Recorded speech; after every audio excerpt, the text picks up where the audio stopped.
কাফেরেরা বলে নবী আমাদের মতো মানুষ, নবী আমাদের মতো মানুষ। আল্লাহ সরাসরি কয়ে দিছে যে কাফেরেরা বলে নবী আমাদের মতো মানুষ। ওখানে যারা নবী দিকে, দয়াল নবীকে আমাদের মতো মানুষ মনে করে, তারা নিজের মুসলমান মনে করতেছে, অথচ আল্লাহ তাকে কোরআনে কাফের কইয়া দিছে 1450 বছর আগে। বুঝেই না, বুঝেই না। এর জন্য আল্লাহ বলছে যে আমি যার চোখে পর্দা দিয়া দেই হ্যাঁ দেখবো না, আমি যার দিলে মোহর মাইরা দেই সে দেখবো না, আমি যার কানে মোহর মাইরা দেই সে দেখবো না। কারণ ও নিজেই বুঝতে পারে না যে আমি নিজেই কাফের হয়ে বইয়া রয়েছি। কারণ আমি বলি নবী আমাদের মতোই, রসুল আমাদের মতোই মানুষ। তারা যুক্তি কি দাঁড় করায়, হে মোহাম্মদ, হে আব্দুল্লাহর বেটা, মোহাম্মদ কইতো না, আব্দুল্লাহর বেটা, তোমারও 2 পাও আমাকেও 2 পাও, তোমারও 2 হাত আমাকেও 2 হাত, তোমারও 2 চোখ আমাকেও 2 চোখ, তোমারও 2 কান আমাকেও 2 কান, তোমারও 1 মাথা আমাকেও 1 মাথা, তোমারও 1 মুখ আমাকেও 1 মুখ, তোমারও শরীর আছে আমাকেও শরীর আছে, তোমারও পেট আছে আমারও পেট আছে, তোমারও সমস্ত অঙ্গ প্রত্যঙ্গ আছে আমাকেও তাই আছে, কম বেশি তো নাই। আবার তুমি যা খাও আমরাও তাই খাই, তুমি যে বাজারে যাও আমরাও ওই বাজারে যাই, তুমি যা পান করো আমরাও তাই পান করি। তো তুমি আবার নবী হইলে কেমনি? তোমার আর আমাদের মধ্যে তফাৎ হইল কেমনি? বাবা জাহাঙ্গীর বলেছে সাধারণ মানুষ, একটা মানুষের মধ্যে আর একজন রসুলের মধ্যে তফাৎ কেমনে, কিসে তফাৎ? শুইনা নান জীবনও বাবা জাহাঙ্গীর ছাড়া অন্য কেউ বলে নাই যে একজন নবী একজন রসুলের সাথে একজন সাধারণ মানুষের তফাৎ কোথায়।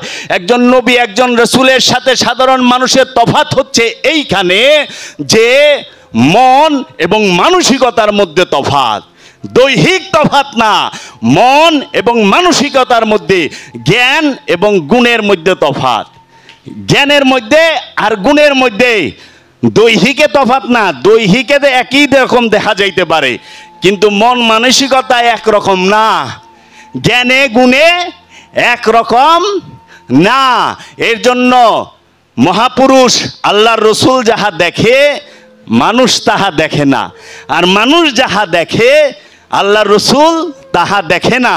এর জন্য সূরা আরাফের মধ্যে বলতেছে ইয়ানজুরুনা ইলাইকা ওহুম লা ইয়াবসিরুন, দেখিতেছেন হে আমার হাবিব, তাহারা আপনাকে দেখিতেছে অথচ তাহারা আপনাকে দেখিতেছে না।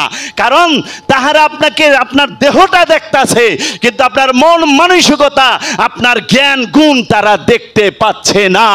এইখানেই কাফেরের পরিচয়, যে কাফের আল্লাহর হাবিবের জ্ঞানও চোখে দেখে না, গুণও চোখে দেখে না, মনও চোখে দেখে না, মানসিকতাও চোখে দেখে না, তার মুজিজাও চোখে দেখে না, দেখে শুধু দেহটা আর পোশাক আর খাওন দাওন। এই বিষয়গুলা কথা কইলে কষ্ট লাগবে, এই জন্য সত্য বললে সমাজে থাকন যায় না। কারণ সত্য কইবার গেলে নিজের ঘরে নিজের ভাইই চোর, মাইসেরে কি কইব? আবার অনেক সময় দেখি নিজেই চোর।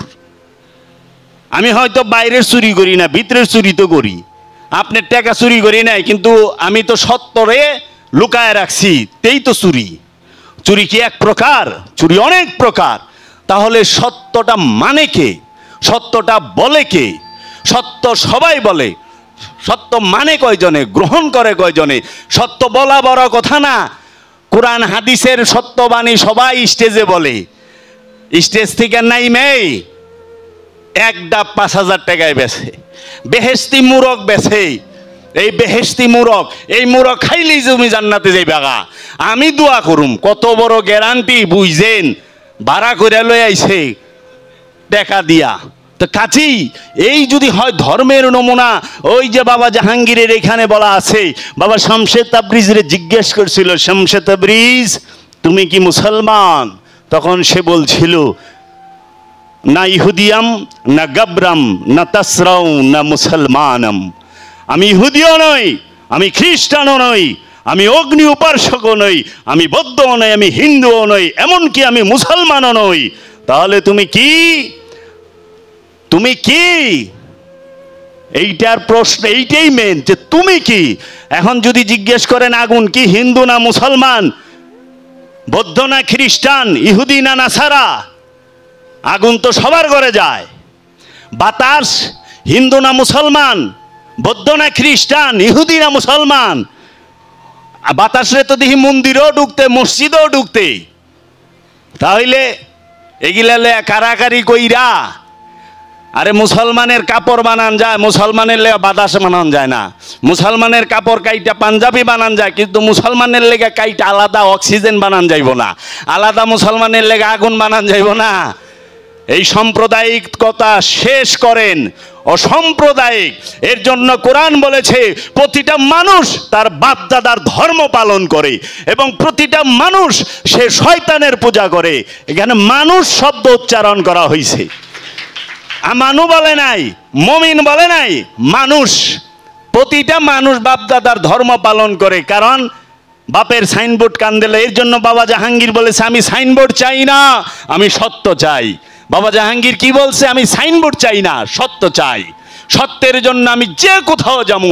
বাবা জাহাঙ্গীর এও বলেছে যে আল্লাহ তুমি কোথায় আছো সেইখানে আমারে নিয়ে যাও, তুমি যদি ডোমের ঘরে থাকো ওইখানেই আমি যাবো। ডোমের ঘরে যাইতে আমার আপত্তি নাই, কিন্তু আমি তোমাকে চাই, তোমাকে চাই।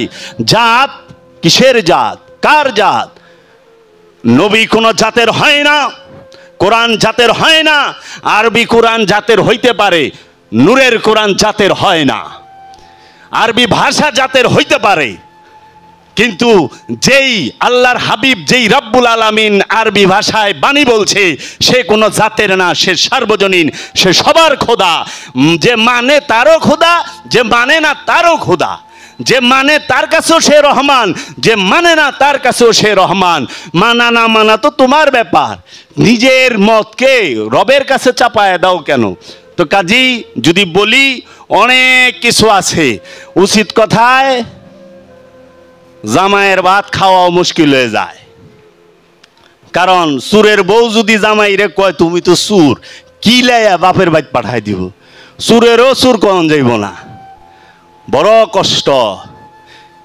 এর জন্য সব জায়গায় সব কিছু কোয়া মুশকিল। কয় যার চুল নাই হ্যাঁ বলে ফকির না। চুলদারির মধ্যে ফকির থাকে, পাঞ্জাবির মধ্যে ফকিরি। ফকিরি হইল কলবের বিষয়, মোহব্বত হৃদয়ের বিষয়, অন্তরের বিষয়। যার অন্তর অপবিত্র সে মানুষটা অপবিত্র, যার অন্তর পবিত্র সে নিঃসন্দেহে পবিত্র। সে যে কোনো পোশাক থাক, চাই পোশাক ছাড়া থাক। কারণ যদি পোশাক ছাড়া থাকা অবস্থা অপবিত্র হইতো, পৃথিবীতে প্রতিটা শিশু অপবিত্র। কিন্তু কোরআন বলতেছে প্রতিটা শিশু মুসলমান। বুইরা মানুষের মুসলমান কয় নাই, শিশুরে মুসলমান কইছে। এবং প্রতিটা শিশু ইসলামে জন্মগ্রহণ করে। ইসলাম হচ্ছে সার্বজনীন, ইসলাম হচ্ছে সার্বজনীন। কোনটা? দিন ইসলাম। দিন ইসলাম হচ্ছে সার্বজনীন, দিন ইসলাম এইটা হচ্ছে সার্বজনীন। দিন মানে স্বভাব, ইসলাম মানে হচ্ছে আত্মসমর্পণ। এই আত্মসমর্পণের স্বভাব হচ্ছে সার্বজনীন। আর এই আত্মসমর্পণের স্বভাবের মধ্যে যে প্রবেশ করে তাকে বলা হয় মুসলমান। আর এই মুসলমান সে সার্বজনীন, মুসলমানের কাছে সবাই নিরাপদ। এর জন্য আল্লাহর হাবিব বলছে, যার হাতের দ্বারা, যার জবানের দ্বারা, যার কর্মের দ্বারা অন্য মানুষ নিরাপদে থাকে না, সে কখনো মুসলমান হতে পারে না, পারে না, পারে না। কারণ মুসলমান সার্বজনীন, আল্লাহ সার্বজনীন, রব্বুল আলামিন সার্বজনীন, মহানবী সার্বজনীন। সমস্ত নবী, রসুল, আউলিয়া, আউলিয়ায়ে কেরাম, মনি, ঋষি, সাধু, সন্ত সবাই সার্বজনীন। মোল্লা বাবা জাহাঙ্গীর বলছে মোল্লা হয় জাতের, মোল্লা সার্বজনীন না। পণ্ডিত হয় জাতের, ফাদার হয় জাতের, সেনেগড হয় জাতের, রাব্বি হয় জাতের। তো কাজেই অলি সে সার্বজনীন। এর জন্য মসজিদ সেটা একটা সম্প্রদায়ের, মন্দির সেটা আর একটা সম্প্রদায়ের, মন্দির সে আর একটা সম্প্রদায়ের, মক্কা এটা একটা সম্প্রদায়ের, এবং কাশী সেটাও একটা সম্প্রদায়ের। কিন্তু আল্লাহর মহাপুরুষ সে কখনোই কোনো সম্প্রদায়ের না, নূরের কেতাব কখনো সম্প্রদায়ের না। এর জন্য অসাম্প্রদায়িক কথাই হচ্ছে, বাবা জাহাঙ্গীর বলছে যে ধর্ম নিরপেক্ষতাই হচ্ছে ইসলাম। ধর্ম নিরপেক্ষতা ইসলাম, ধর্মনিরপেক্ষতাই ইসলাম। আমরা ধর্মনিরপেক্ষ হওয়ার চেষ্টা করি, অন্যের মতকে, অন্যের পথকে আমরা সম্মান করতে, ইজ্জত করতে শিখি। আমরা লেবাসের পাগল যেন না হই, আমরা যেন এই বাগে জান্নাত পড়ছি গেছি গা, আমরা নামাজ শিক্ষার বই পড়ছি গেছি গা, আর ওই যে গীতা পড়লে ধর্মবিনাশ, এইগুলার মধ্যে মারামারির মধ্যে না থাকি। আমরা সবাই বাবা জাহাঙ্গীরের কাছে দয়া ভিক্ষা চাই, আমার বেদম বাবার কাছে দয়া ভিক্ষা চাই। বেদম বাবা এবং বাবা জাহাঙ্গীর যেন আমাদেরকে রহমতের চাদরে ঢাইকা রাখে। পরিশেষে আর একটু বলতে চাই, আগামী 25শে আগস্ট, আগামী মাসের 25শে আগস্ট পৃথিবীর সর্বশ্রেষ্ঠ মহামানব চেরাগে জান শরীফ কালান্দার বাবা জাহাঙ্গীর বাঈমান আল সুরেশ্বরী অফি আনহুর শুভ আবির্ভাব দিবস। এই শুভ আবির্ভাব দিবস উপলক্ষে আগামী 24 আগস্ট, 25 আগস্ট এবং 26শে আগস্ট পর্যন্ত আমাদের এই ঢাকা জেলার কেরানীগঞ্জ থানার সুবাড্ডা ইউনিয়নের চুনকুটিয়া গ্রামের চৌধুরীপাড়া মহল্লায় ফকুরনি দরবার শরীফে এক বিশাল ওরসের আয়োজন করা হয়েছে, হবে। আপনারা সকলে আমন্ত্রিত। এবং দয়াল বাবা জাহাঙ্গীর সে জগতের জন্য রহমত।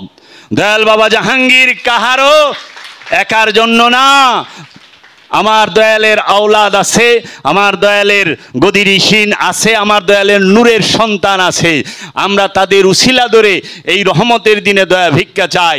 দয়াল যেন আমাদেরকে খান্নাসরূপী শয়তান থেকে মুক্ত হওয়ার রহমত দান করে। জয় গুরু।